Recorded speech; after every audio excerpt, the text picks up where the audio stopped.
Apakah hukum darah pada daging, urat dan tulang haiwan sembelihan?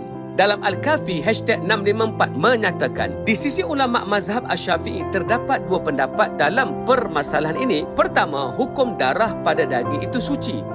Ini adalah pendapat Imam An-Nawawi seperti mana yang diputuskan daripada tulisan beliau di dalam Al-Majmu'. Ini juga adalah sejalan dengan pendapat Imam As-Subki. Maknanya darah itu suci pada pandangan Imam An-Nawawi dan Imam As-Subki. Manakala pendapat kedua menyatakan darah pada daging itu adalah najis tetapi ianya dimaafkan oleh syarak, yakni dimaafkan jika dimakan, maka hukum daging yang ada darah itu adalah halal. Sila rujuk kitab I'anatul Talibin jilid pertama muka surat 100. Mufti Wilayah menyatakan, kami cenderung kepada pendapat bahawa ianya adalah suci mengikut pendapat Imam An-Nawawi dan Imam As-Subki. Ini kerana yang diharamkan berdasarkan mafhum atau kefahaman nas adalah darah yang mengalir ketika hidup atau ketika sembelih. Maka adapun selepas mati, darah pada daging itu tidak mengalir seperti ketika hidup. Justeru hukumnya adalah halal. Begitu juga sukarnya untuk menjaga diri daripada darah yang terdapat pada daging dan tulang, sama ada dijurus air atau tidak, bagi orang yang memasak, pelapah dan penyembelih. Justeru darah pada daging,